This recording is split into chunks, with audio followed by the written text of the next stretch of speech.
illallah, la ilaha illallah, la ilaha illallah, la ilaha illallah, la ilaha illallah, la ilaha illallah, la ilaha illallah. Assalamualaikum warahmatullahi ta'ala wabarakatuh. A'udzubillahi minasyaitonir rajim. Bismillahirrahmanirrahim. Alhamdulillahil qail falladzina amanu bihi wa azzaruhu wa nasaruhu wattaba'u nural ladzi unzila ma'ahu faulaika humul muflihun. Asyhadu an la ilaha illallah wahdahu la syarika lah wa asyhadu anna Muhammadan abduhu wa rasuluh. Allahumma shalli ala sayyidina Muhammadin nuril anwar wa ala alihi al-azhar wa ashabil akhyar wa sallim tasliman katsira. Allahumma nawwir qulubana binuri hidayatika kama nawwartal arda binuri syamsika abadan abada bi rahmatika ya arhamar rahimin. Hadirin hadirat yang dirahmati Allah sekalian, alhamdulillah pada hari ini Allah kurniakan kita kesempatan untuk menyambut kelahiran Nabi Muhammad sallallahu alaihi wasallam yang kita cintai. Untuk mengisi masa pada pagi ini, saya tidak ingin nak menceritakan tentang riwayat hidup atau aspek-aspek hidup Rasulullah yang biasa kita dengar, bukan saja dalam majlis-majlis sambutan Maulid Rasul, tapi di mana-mana saja ada majlis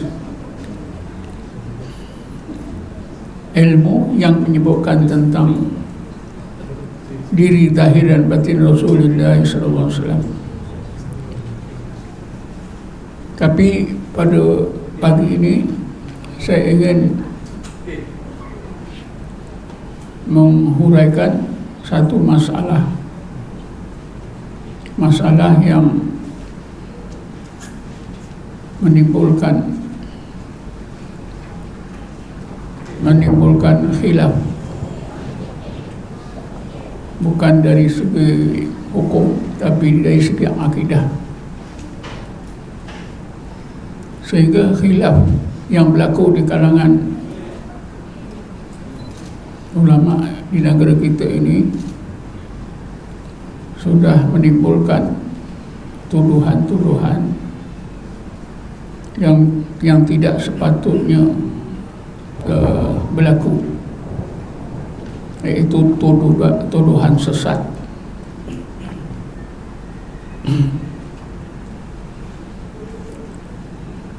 Saya apabila diminta oleh salah seorang penganjur majlis ini supaya saya tentukanlah tema yang saya akan sentuh dalam ucapan saya pada pagi ini, maka saya jawab, tulis saja ayat Bismillahirrahmanirrahim, wa ma arsalnaka illa rahmatan lil alamin. Kenapa saya pilih ayat ini? Kerana ayat ini ada makna yang tersurat dan ada makna yang tersirat yang sangat berkaitan dengan masalah akidah.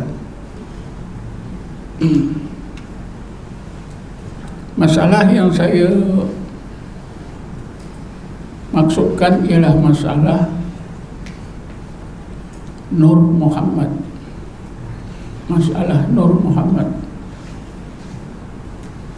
Masalah Nur Muhammad ini sudah lama timbul di negara kita, di Asia Tenggara.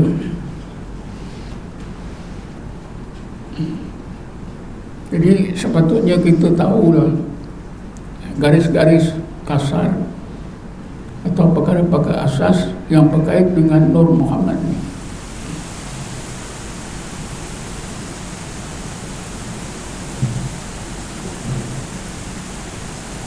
Dalam tahun 90-an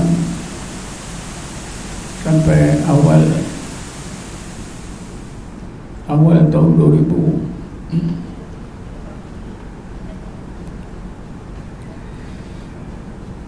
ada pihak yang berwajib di negara kita ini menganggap siapa yang percaya terhadap konsep Nur Muhammad disesat.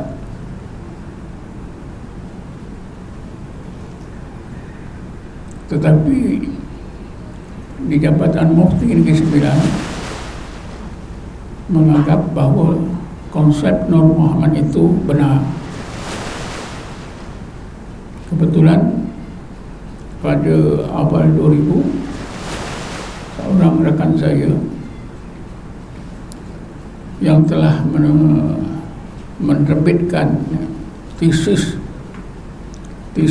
ketika di Azhar, yaitu mengenai peranan tarekat di Malaysia dalam dakwah, dan dia dapat PhD dengan tesisnya ini.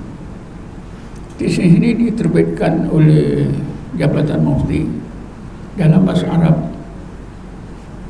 tapi diharamkan. Siapa mengharamkan tak perlulah saya sebut.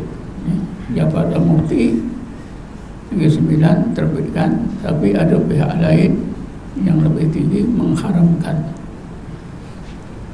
Siapa baca buku ini dianggap salah. Apa sebab buku ini diharamkan? Karena di dalamnya ada disebut tentang Nur Muhammad. Jadi Nur Muhammad ini menjadi satu masalah akidah. Ada yang percaya, ada yang tidak, ada yang melampau-lampau, dan ada yang memang sesat. Mungkin tuan-tuan tidak sedar ketika belajar.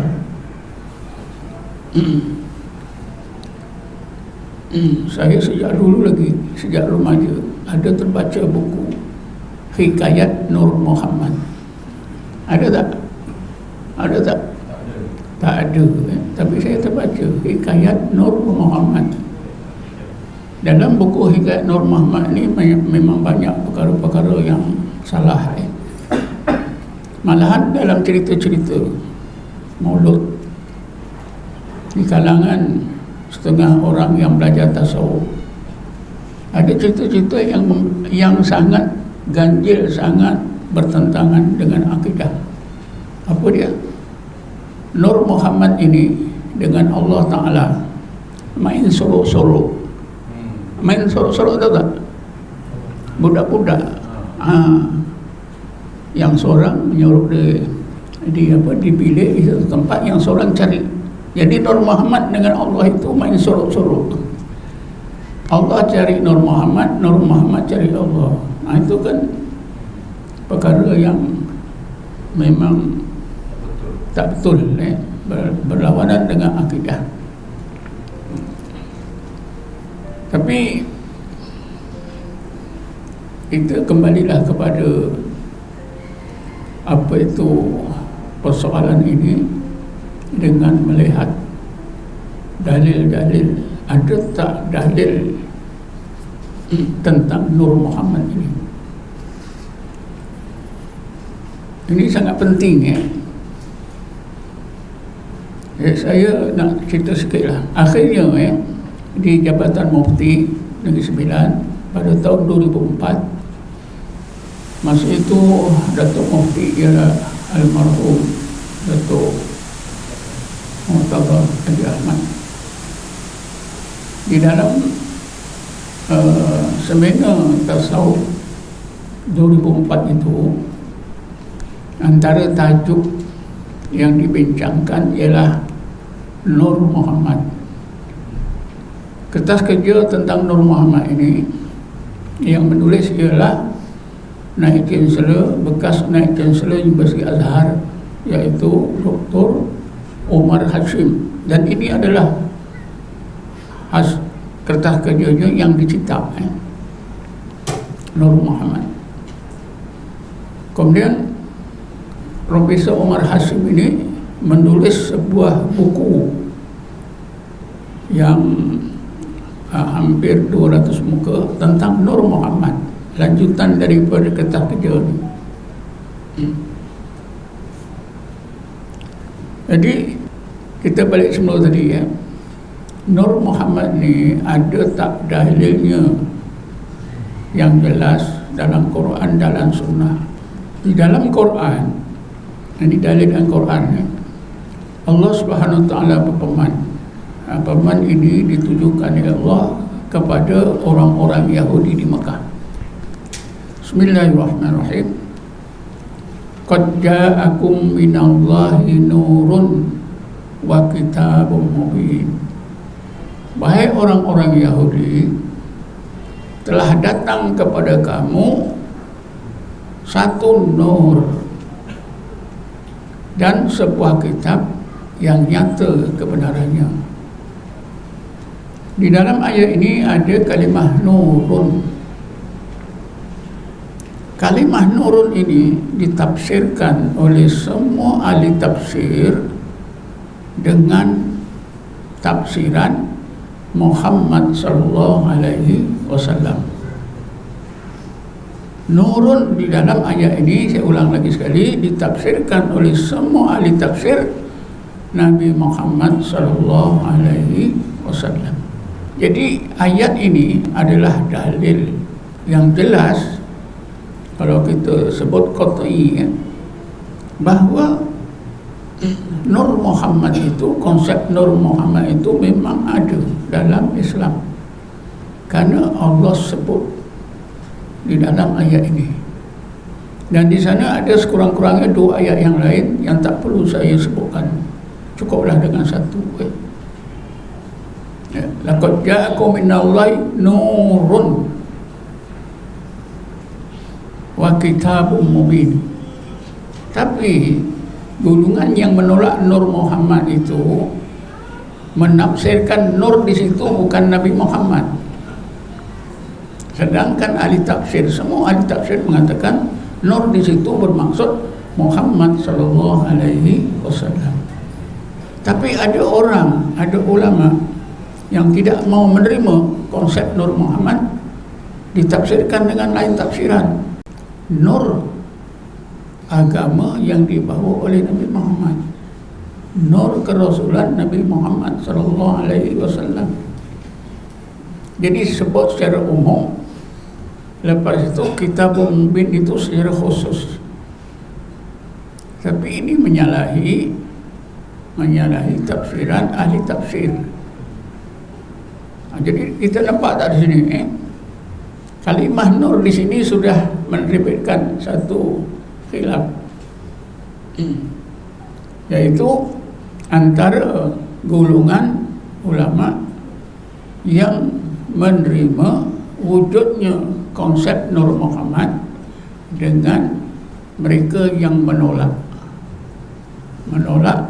dalam arti yang menolak ini tak mau terima wujudnya Nur Muhammad.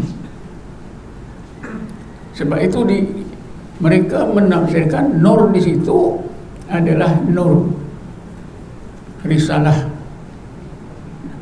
kenabian Nabi Muhammad SAW. Lalu mereka yang memperjuangkan Nur Muhammad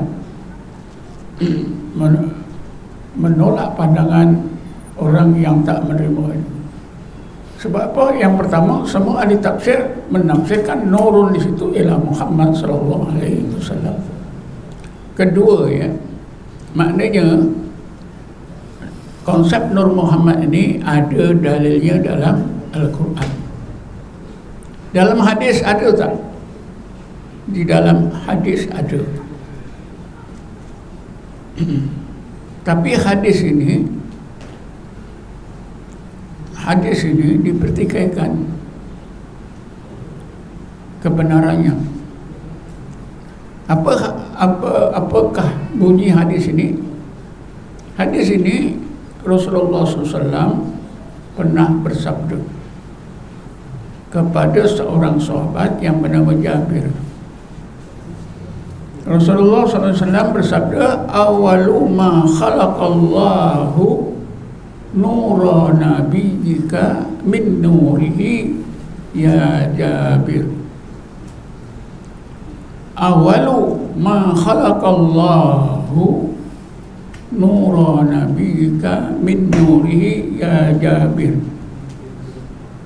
Wahai Jabir, awal-awal makhluk yang Allah jadikan ialah nur nabimu yang dijadikan oleh Allah dari nurnya. Saya ulangi lagi sekali ya. Wahai Jabir, awal-awal makhluk yang Allah jadikan, maknanya tak ada lagi kejadian. Apa kejadian yang mula-mula dijadikan? Kata Nabi, nur nabika, nur nabimu yang Allah jadikan daripada nurnya. Faham Boleh? InsyaAllah tak panjang sangat, ringkas saja. Jadi Nabi menegaskan makhluk yang mula-mula dijadikan oleh Allah ialah Nur Muhammad. Nur Muhammad ni Allah jadikan daripada nurnya, min nurihi. Tapi hadis ini dipertikaikan. Setengah ahli hadis kata tak ada siapa pun riwayat orang yang memperjuangkan Nur Muhammad. Hadis ini adalah satu hadis yang diriwayatkan oleh seorang perawi yang bernama Syekh Abdul Razak. Syekh Abdul Razak ini meninggal sekitar 165 Hijrah. Kitab hadisnya Musnad Syekh Abdul Razak. Lalu mereka yang menolak konsep Nur Muhammad ini buka kitab ini. Tidak ada dalam hadis Syekh Abdul Razak itu, tidak ada kata yang ulama yang membenarkan konsep Nur Muhammad itu ada. Jadi satu pihak kata tak ada, satu pihak kata ada. Macam mana boleh berlaku, tuan-tuan? Dalam Musnad Syekh Abdul Razak ada setengah ulama kata ada. Sebab itulah hadis ini hadis yang sahih. Tapi lawannya kata tak ada. Kami dah tengok tak ada. Asal apa boleh berlaku? Kerana begini, hadis tadi, awalu ma khalaqallah nuran nabiyyika min nurihi ya Jabir. Hadis ini dimuatkan dalam Musnad Syekh Abdul Razak di awal-awal jilid yang pertama. Jilid itu hilang ya, buku besar tu ya, jadi di awal-awal hadis ini, buku ini hilang. Yang dibaca yang ada saja, memang tak ada. Tapi beberapa tahun kemudian, bahagian yang hilang itu, terpisah itu ditemui di mana? Di India. Jadi akhirnya betul lah ya, bahawa Syekh Abdul Razak ada meriwayatkan hadis tadi, awwalu ma khalaqallah nurana bika min nurihi ya Jabir. Jadi sebab itu tuan-tuan, ulama yang memperjuangkan kebenaran wujudnya Nur Muhammad itu tetap teguh. Sebab ada dalilnya dalam Quran, ada dalilnya dalam hadis. Jadi sekarang kita nampak tak mana yang kuat, mana yang lebih kuat, pandangan mana yang lebih kuat. Adakah pandangan golongan ulama yang mengatakan Nur Muhammad itu memang ada dalam Islam karena ada dalilnya dalam Quran dan ada dalilnya dalam hadis, dengan golongan ulama yang menolak konsep Nur Muhammad? Jawabannya tentulah ulama yang mengatakan Nur Muhammad itu memang wujud di dalam Islam. Jadi yang menolak ini, adakah mereka nak ikut? Mereka tetap menolak. Inilah timbulnya pertentangan itu terus menerus daripada dulu sampai sekarang. Di mana-mana negara Islam, di Indonesia pun, di Malaysia pun sudah terang ya, ada ulama ya, ada golongan ulama yang menegaskan ya, bahawa konsep Nur Muhammad itu memang ada dalam ajaran agama Islam. Sebab ada dalilnya dalam Quran, laqad ja'akum minallahi nurun wa kitabun mubin, dan 2-3 ayat yang lain. Satu lagi ada hadis Nabi yang diriwayatkan si Abdul Razak, awwalu ma khalaqallahu nuran nabika min nuri ya Jabir. Jadi kuat. Tapi yang menolak, dia kata tadi, laqad ja'akum minallahi nurun. Nurun itu bukan Nabi Muhammad. Nurun itu ialah cahaya kenabian Nabi Muhammad. Kemudian tentang hadis, hadis itu tidak ada. Jadi mereka pun ada dalil juga, walaupun dalil mereka ini sudah diterangkan oleh golongan yang pertama tadi. Jadi sekarang macam mana gitu? Coba tuan-tuan, puan-puan hadirin hadirat, coba ambil kesimpulan ya, mana yang kuat, mana yang lebih betul antara dua golongan ini. Tentulah yang lebih betul golongan yang pertama, bahawa ya, konsep Nur Muhammad itu memang wujud di dalam agama Islam. Sebab itulah penulis ini, Ketah Kerja ini bukan sebarang orang. Naik Chancellor, bekas naik Chancellor Universiti Azhar, Profesor Umar Hashim. Dan daripada Ketah Kerja inilah beliau menulis buku Nur, kitab Nur Muhammad, yang tuan-tuan boleh beli di Jabatan Mufti. Ini Ketah Kerjanya ya. Pelajar-pelajar sepatutnya beli, baca ya. Sesudah saya terangkan asas ni maka dalil yang selanjutnya ya, dalil yang selanjutnya atau keterangan yang selanjutnya, bila awal-awal makhluk itu yang dijadikan Allah Nur Muhammad, maka seluruh kejadian dianggap berasal dari Nur Muhammad. Seluruh kejadian itu dianggap dari Nur Muhammad.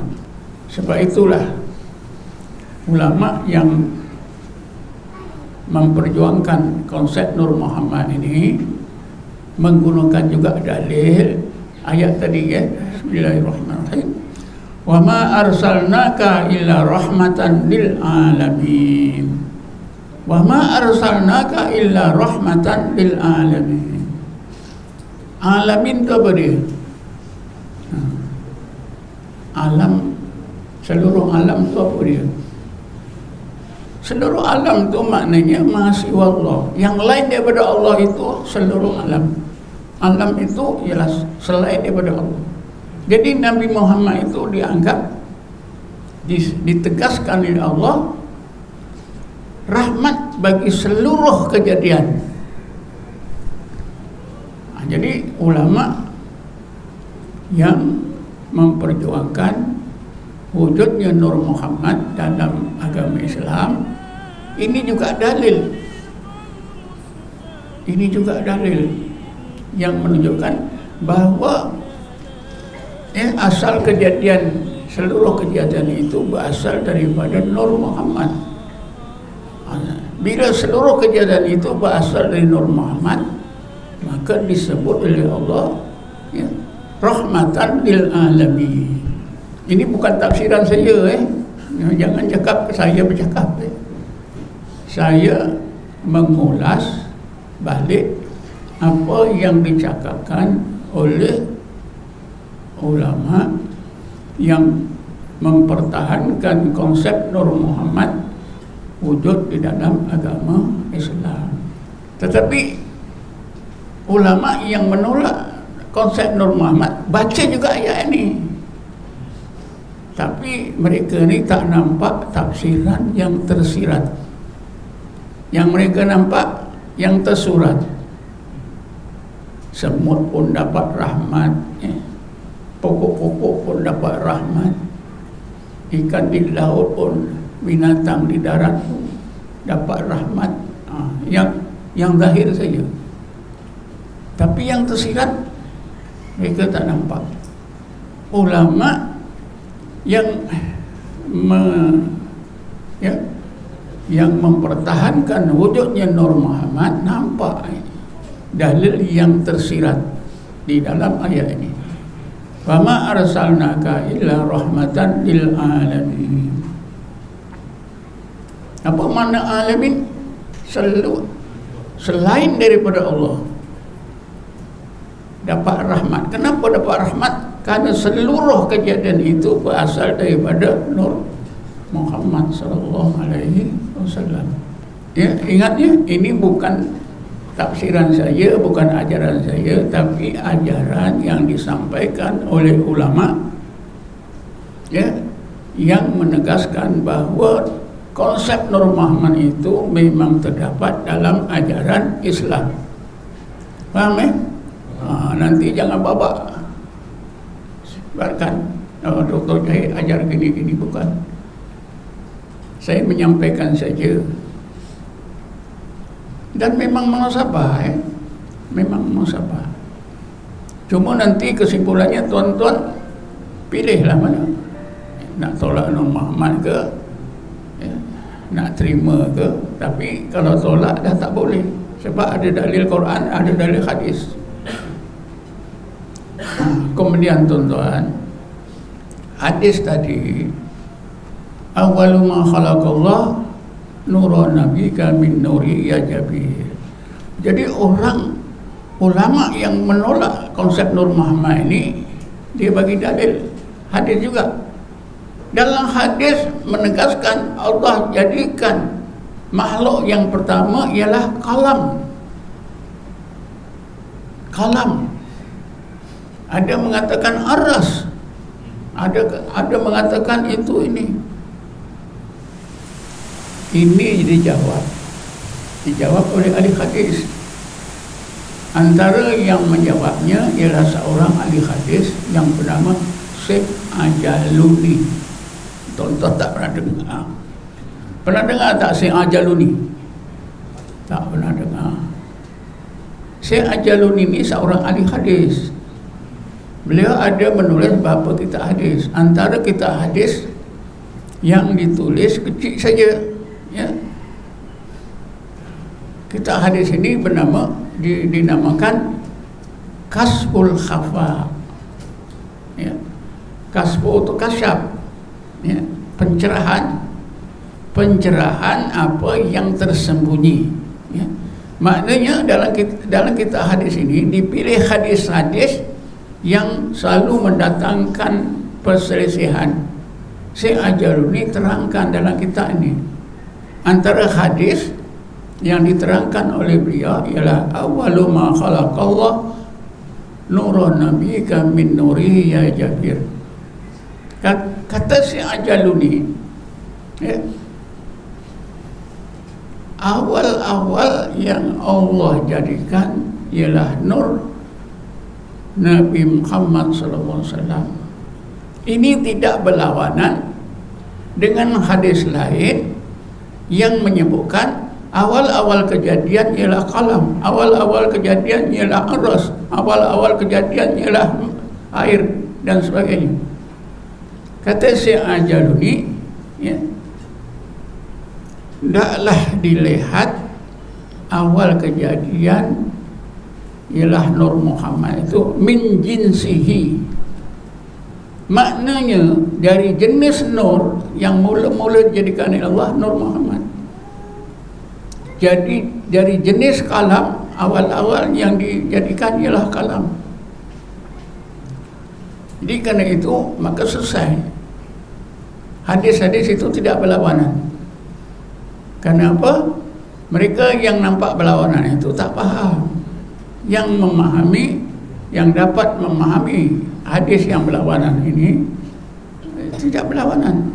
Memang dalam ilmu hadis pun ada apa yang dinamakan ilmu untuk menyesuaikan hadis-hadis yang berlawanan. Itu ada ilmunya.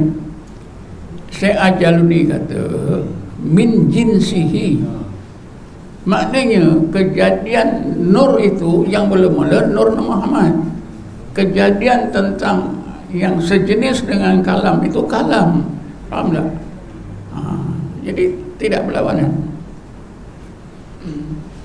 Itu kata Syekh Ajaluni dalam kitabnya Kasful Khabar. Saya memang terlibat jugalah dalam perdebatan ni, mudzakarah ni, ya. Okey, ya. Jadi sekarang saya nak terangkan tentang gulungan orang-orang Islam yang percaya tentang Nur Muhammad ini. Ada yang jadi ekstrim, ada yang lebih-lebih. Cuma golongan yang menerima ini yang kita bimbangkan ialah yang sudah melebih-lebih, yang sudah melebih-lebih kepercayaan tu. Jadi saya nak terangkanlah apa antara apa ni pemikiran yang berlebih-lebih tentang Nur Muhammad. Antaranya apa dia? Antaranya ialah seseorang, ya, seseorang yang mengenal Allah tidak akan sempurna kalau tak kenal dua perkara. Ya, macam kita ni, akidah kita tak akan sempurna kalau tak kenal dua perkara. Apa dia? Kalau tak kenal, pertama, makhluk yang mula-mula dijadikan oleh Allah. Yang kedua, asal kejadian diri. Kita belajar tauhid selama ni ada tak tu? Ada tak? Ada tak? Ragu-ragu. Saya takut kamu tak faham tuan-tuan ni. Begini, saya ulang lagi. Gulungan orang-orang yang menerima konsep Nur Muhammad, ya, mengajarkan, menghuraikan Nur Muhammad ini sudah melebihi batas, melampaui batas. Sampai di antaranya, kalau seorang mukmin itu mengenal Allah, macam mana pun ilmu dia, tak akan sempurna dia kenal Allah kalau tak tahu dua perkara. Dua perkara ni apa? Kalau tidak tahu makhluk yang mula-mula dijadikan oleh Allah, iaitu Nur Muhammad. Yang kedua, kalau tak tahu asal kejadian diri. Faham tak ni? Selama kita belajar tauhid, ada tak syarat ni? Tidak. Tak ada. Ya, mereka ni kata syarat mengenal Allah, seorang itu boleh dianggap mengenal Allah sebenar-benar. Kenal, kalau pertama kenal makhluk yang mula-mula jadikan Allah, iaitu Nur Muhammad. Kenal asal kejadian diri itu ialah dari Nur Muhammad. Diri kita ini dua lapis, ada roh, ada jasad. Roh kita dari Nur Muhammad, jasad kita daripada Adam. Kita belajar ada tak macam itu? Tak ada. Jadi ini sudah lampau-lampau. Akhirnya tuan-tuan ni, kalau saya sebutkan panjang lebar, saya ambil yang penting-penting saja. Akhirnya mereka ni ya, tafsirkan Allah dan Muhammad itu adalah dua perkara yang berbeza, satu hakikat. Betul tak? Betul tak? Ya. Tak faham ke? Allah dan Nur Muhammad, Allah dan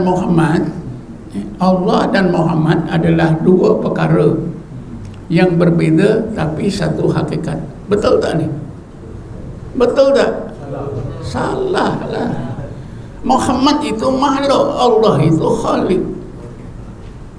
Mereka yang melampau-lampau menerima konsep Nur Muhammad ni mendegaskan bahawa Allah dan Muhammad itu satu hakikat. Betul tak? Salah. Kalau satu hakikat, Muhammad itu juga Tuhan. Dan memang ada dipaham. Jabatan Agama Pahang panggil saya dengan Dr. Najat. Ada seorang cikgu, dia sebarkan ilmu Muhammad itu juga Tuhan. Ya? Ini berasal daripada ajaran Nur Muhammad yang melampau. Dan ada tarikat Naqsabandiyah di Jerantut juga terpengaruh dengan konsep Nur Muhammad. Gurunya itu ajarkan ketika bersuluk muraqabah terhadap Nur Muhammad. Nampak nur ini, nur ini, nur ini, nur ini, nur ini. Akhirnya nur yang terakhir itulah Nur Muhammad. Nur Muhammad masuk dalam Nur Muhammad. Yang akhir sekali, itulah Nur Allah. Betul tak ni? Salah. Jadi malahan kalau tuan-tuan tengok di YouTube ni, banyak syarahan-syarahan daripada ulama Indonesia ketika menerangkan Nur Muhammad ini pun banyak yang salah. Sebab itulah saya bimbang, tuan-tuan jangan terima apa yang ditengok dalam YouTube ke apa nak tentang agama. Tanya dulu, terutamanya berkaitan dengan masalah-masalah akidah, khasnya tentang Nur Muhammad. Jadi daripada golongan orang yang menerima konsep Nur Muhammad itu, ada golongan yang melampaui batas akidah, sehingga mereka menganggap apa tadi, akidah kita tak akan sempurna kalau kita tak tahu bahawa Nur Muhammad adalah makhluk yang mula-mula dijadikan oleh Allah. Sedangkan ini kita tak jumpa pun. Ada jumpa dalam kitab-kitab akidah, ada tak? Tak ada. Dalam agama Islam yang jelas apa? Jibril datang mengajarkan 4 perkara. Mal Islam, amal iman, amal ihsan. Itu tanya satu lagi tentang hari kiamat. Betul tak? Ada tak ni Nur Muhammad? Ada. Cuma Nur Muhammad ini, kalau kita tahu cukuplah. Tak usahlah kita sampai nak kaji sampai macam itu. Jadi mereka yang melampau-lampau dalam Nur Muhammad ni. Semua Nur Muhammad. Jasad kita ni daripada Adam, roh kita Nur Muhammad. Kita tak perlu sampai ke tekad itu, sehingga nanti apa yang saya sebut tadi, Nabi Muhammad dan Allah itu dua yang berbeza, satu hakikat. Akhirnya Nabi Muhammad itu juga Tuhan. Sebab itu dalam surah apa itu, Allah sebutkan Bismillahirrahmanirrahim. Qul innama ana basyarum mislukum. Qul innama ana basyarum mislukum. Ya Muhammad, kau bagi tahu umatmu, aku adalah manusia seperti kamu. Turunnya ayat ini karena ada di kalangan orang Islam itu yang sudah cuba menyeleweng. Oh, Nabi Muhammad ini begini. Akhirnya nanti macam orang Kristen, Nabi Isa itu Tuhan. Nabi Isa itu dianggap Tuhan bila sesudah 350 tahun Nabi Isa alaihissalam meninggal. Yang menetapkan itu siapa? Itulah Maharaja Rom, pada tahun 350 diputuskan oleh Maharaja Konstantin bahawa Nabi Isa adalah Tuhan. Sebab itu dalam Islam Allah bagi tahu kita dalam surah Al-Kahfi, Qul innama ana basarum mislukum. Jangan sampai kita menuhankan Nabi. Kan berlaku tadi, Allah dan Muhammad itu dua yang berbeza tapi satu hakikat. Timbullah Muhammad itu Tuhan. Jadi kalau ajaran ini nanti menyerap, pasal apa boleh berpengaruh tuan-tuan? Ini dianggap satu kelebihan. Siapa yang tahu Muhammad dan Allah itu satu hakikat, derajat dia tinggi. Siapa yang tak mau? Derajat tinggi lah. Bila dengar derajat tinggi, ada hikmah, ada kelebihan, orang pun tak fikir tuan-tuan. Sekarang ini tuan-tuan, di mana-mana ustaz-ustaz gemar apa? Menerangkan hadis akhir zaman. Betul tak? Oh, kau main. Ini akhir zaman.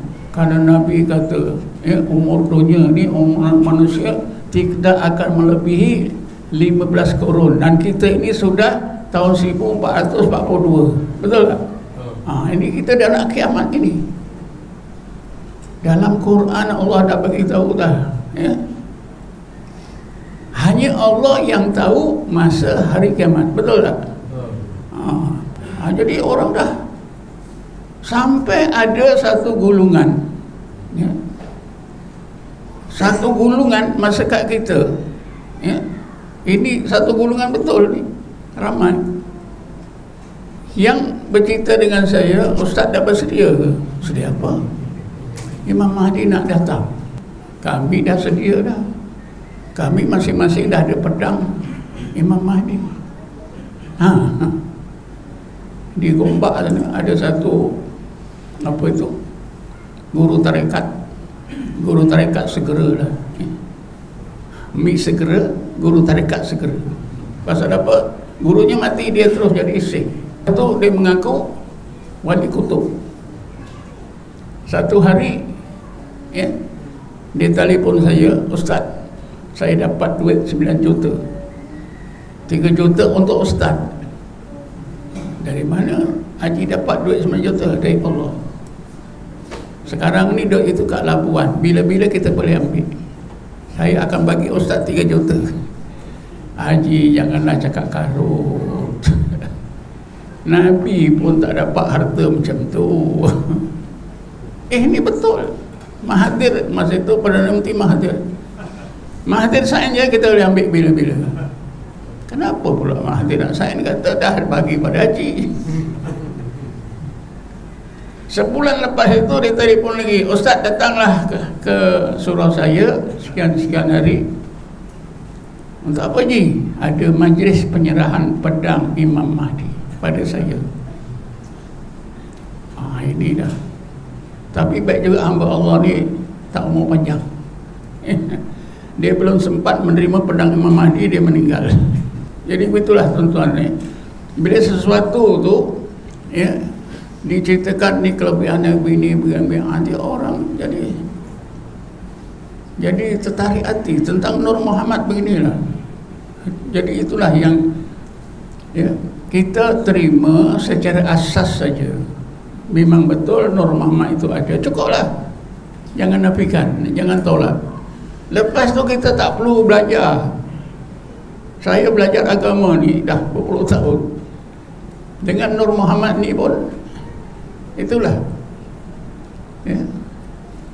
Bila musyarat Kak Jakim ditimbulkan Nur Muhammad ni salah, Nur Muhammad ni salah ya. Dia kata Nur Muhammad ni salah macam mana? Karena dianggap Nur Muhammad ni daripada zat Allah.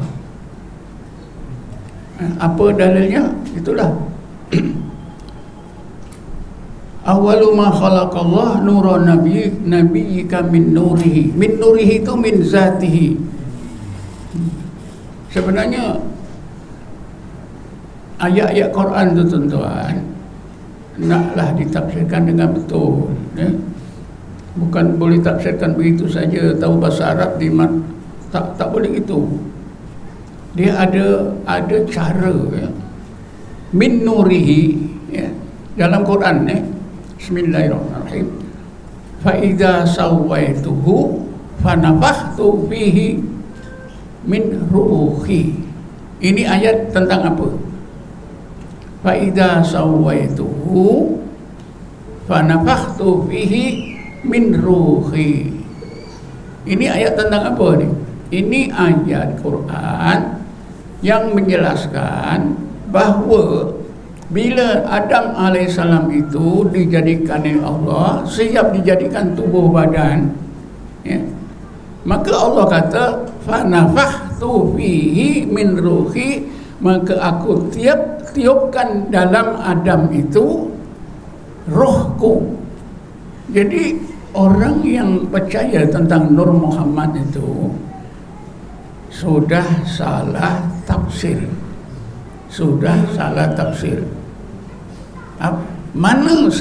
Mana dia kesalahan tafsiran mereka? Min ruhi itu min zatihi. Itu salah. Sebab apa? Min ruhi itu tafsiran yang sebenar. Aku tiupkan dalam diri Adam itu roh yang aku ciptakan. Roh yang aku ciptakan. Tetapi orang yang melampau-lampau dalam mempercayai Nur Muhammad itu, min ruhi itu min zatihi. Zatihi itulah Nur Muhammad. Jadi badan Adam itu dari tanah. Tanah itu dari air, air itu dari api, api itu dari angin, angin itu dari akhirnya cahaya daripada Nur Muhammad juga. Memang penting tuan-tuan. Mungkin tuan-tuan masih tak faham ya. Fa idza sawaituhu, apabila aku telah siap sempurna kejadian Adam, tubuh badan Adam, fa nafakhtu, maka aku tiupkan fihi, dalam tubuh Adam itu min ruhi. Min ruhi itu makna sebenar apa? Ruh. Aku tiupkan dalam badan Adam itu roh yang aku ciptakan. Roh yang aku ciptakan. Faham tak ni? Faham ya? Tafsiran yang macam ini sudah disalah tafsir daripada rohku. Min ruhi itu daripada zatku. Nur Muhammad daripada zat Allah. Jadi kan salah. Dalam Quran ada ya. Bismillahirrahmanirrahim. Allahu nurus samawati wal ardh. Ada tak ayat tu? Adakah maknanya Allah itu adalah cahaya langit dan bumi? Betul tak? Tak betul. Apa maknanya? Allah adalah pencipta seluruh cahaya langit dan bumi. Maknanya macam tu. Jadi timbul ya, kenapa roh itu diidhafahkan kepada Allah? Ya, itu makna Allah, rohku. Dijawab oleh ulama, kerana diidhafahkan, disandarkan kepada Allah itu tidak salah. Sebab pencipta, satu-satu pencipta hanyalah Allah. Betul tak? Betul. Hanya Allah yang mencipta cahaya. Ada yang lain dari Allah boleh cipta cahaya? Tak ada. Sebab itulah disebutkan Allah nurus samawati wal ardh. Tidak boleh diterjemah Allah adalah cahaya, cahaya langit dan bumi. Tak boleh macam tu. Tapi taklah diterjemah Allah adalah pencipta seluruh cahaya langit dan bumi. Jadi begitu juga fanafakhtu fi min ruhi, maknanya maka aku tiupkan roh yang aku telah ciptakan. Jadi saya simpulkan ya. Kesimpulannya, Nur Muhammad itu, konsep Nur Muhammad itu memang wujud di dalam ajaran Islam. Kita ini memadai dengan percaya adanya konsep Nur Muhammad, cukuplah. Karena di dalam akidah Ahli Sunnah wal Jamaah tak ada pun ditonjolkan. Ada tak? Tak ada. Orang yang belajar sampai Azhar pun tak ada. Tapi kalau tahu asas-asas ni cukup baik, itu saja. Yang kedua, jangan ikut pahaman Nur Muhammad yang melampau-lampau. Ya. Sehingga kalau kita tak kenal, tak tahu Nur Muhammad ini, tak sempurna iman kita, itu tak usah diikutlah. Ya. Cukup syariat asas saja. Kerana apa? Tak mustahil Allah jadikan Nur Muhammad itu makhluk yang pertama. Ya. Adapun apa ni hadis yang berlawanan, makhluk yang pertama adalah kalam, itu sudah diselesaikan oleh ahli hadis. Sebenarnya tidak berlawanan, hakikatnya tidak berlawanan. Betul semua. Itu saja.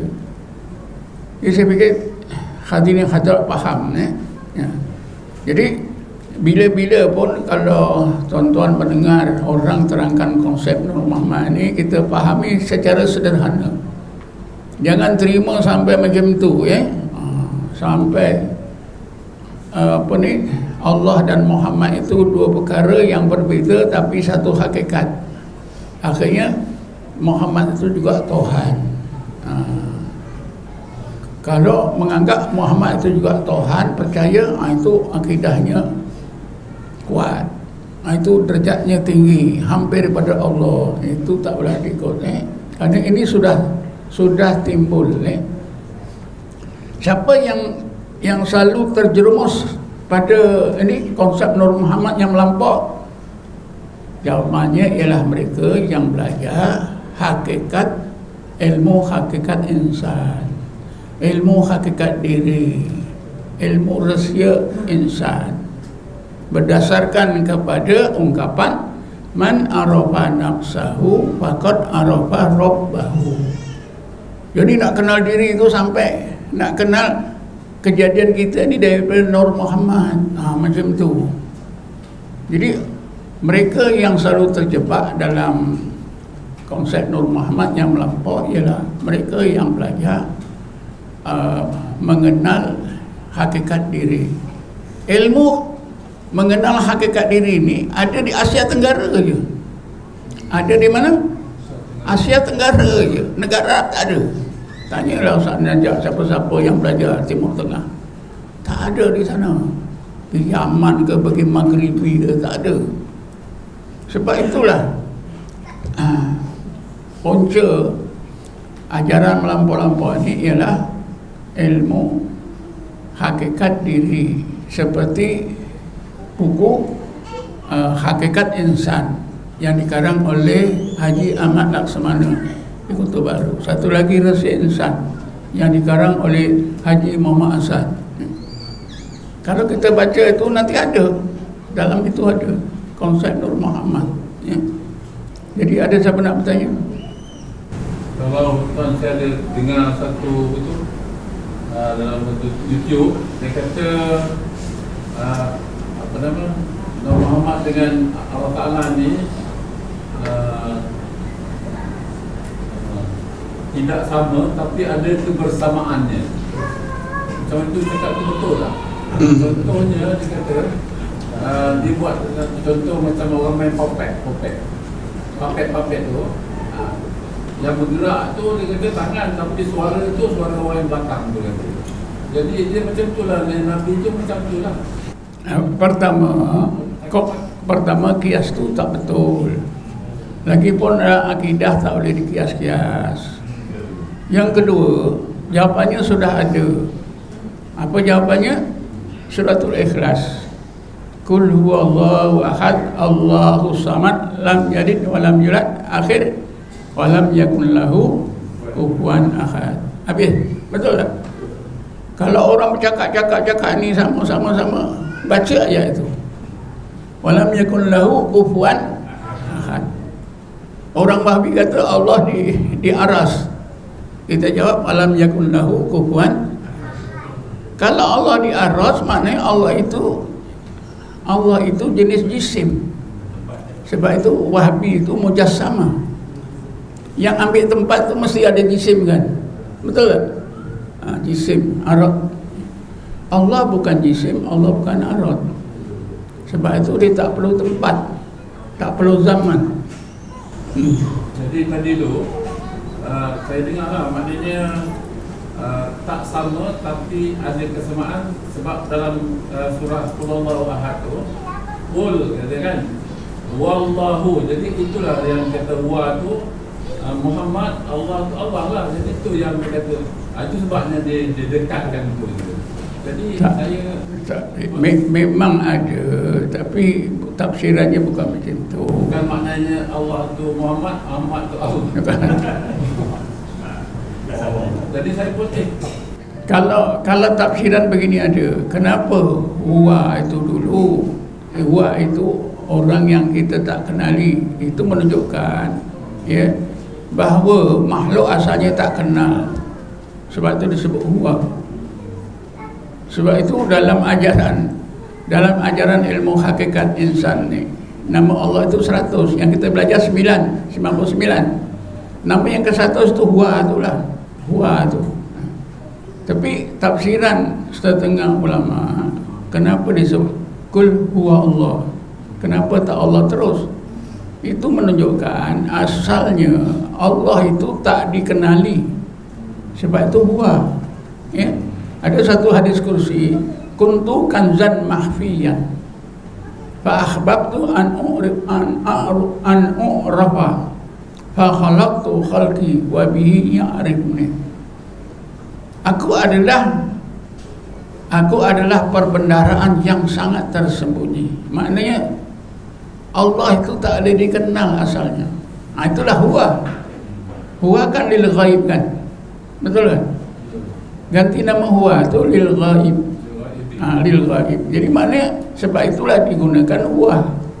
Lalu dikenalkan apa dia? Allah. Barulah kita kenal, oh Tuhan kita tu Allah. Itu maknanya tafsirannya begitu je. Ya. Bukan huwa itu Muhammad, bukan. Tapi ajaran Nur Muhammad yang menyimpang, huwa itu Muhammad. Jadi tak boleh kias tadi ya? Maknanya yang dia kata macam papet, Muhammad tu macam papet. Tak boleh. Dah ada jawapannya, walam yakun lahu kufuwan ahad. Itu jawapannya lah. Kan orang Kristian yang kalah itulah Suratul Ikhlas. Di Indonesia ada seorang ulama, ini cerita betul ya. Ada seorang ulama, dia bijak ulama ni. Dia nak tarik seorang padri kawan dia masuk Islam. Caranya macam mana? Aku ni dalam Islam ulama, tapi aku ada masalah lah. Masalah ini. Qul huwallahu ahad, Allahu samad, lam yalid wa lam yulad wa lam yakul lahu kufuwan ahad. Cuba engkau tengok dalam Quran, engkau renungkan apa sebenarnya ni. Jadi padri ni tengok Quran lah terjemahan Qul huwallahu ahad. Dia kaji. Dah seminggu engkau dah baca, dah faham, dah tahu, tak tahu lagi. Akhirnya dah berbulan-bulan padri ni pun jumpa ulama ni. Ini Quran ni betul lah. Walam yakun lahu kufuwan ahad. Dia masuk Islam kerana suratul Ikhlas ni. Dalam Kristian, Tuhan tu Isa itu Tuhan, Yesus itu Tuhan. Yesus tu manusia macam sesuatu. Islam ni betul. Tuhan tu mesti tak serupa dengan apa juga. Dia masuk Islam ni. Jadi ulama ni sebenarnya nak tarik dia Islam dengan cara yang paling halus, guna suratul Ikhlas. Kalau padri Kristian pun boleh masuk Islam, kita dah Islam takkan nak lari daripada lam yakun lahu kufuwan ahad. Jangan lari daripada itu, ya. Cakap macam mana pun gunakan suratul Ikhlas, selesai. Betul tak? Allah di langit, bacakan surah ni. Ada lagi? Kata cukup lah ya. Nabi salam alaik, ya Rasul salam alaik, ya Habib salam